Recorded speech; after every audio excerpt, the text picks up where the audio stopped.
What began as a political comment ended up triggering a reaction no one expected.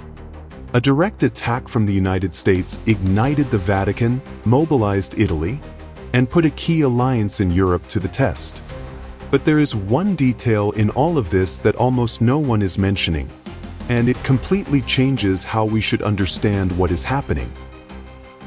Everything began when Donald Trump launched a direct attack against Pope Leo XIV. He called him terrible and questioned his stance on the war.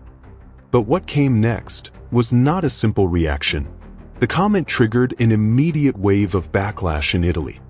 Politicians, religious leaders, and public figures began to take sides.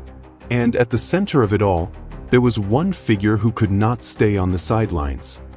Prime Minister Giorgia Meloni, known for her closeness to Trump, was forced to take a position.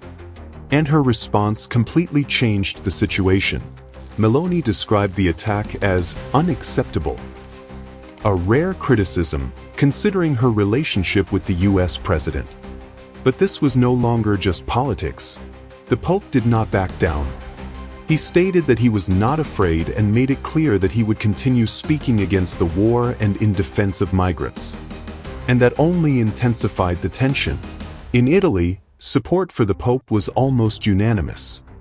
Even political allies began to distance themselves from Trump. But there is one detail that changes everything. This clash is not happening at just any moment. It is happening in the middle of a global crisis, with tensions in the Middle East and ongoing negotiations. And that turns this conflict into something much bigger, because this is no longer just about words. It is about a confrontation between political power and moral authority. And when those two collide, the consequences are not always immediate, but they are profound.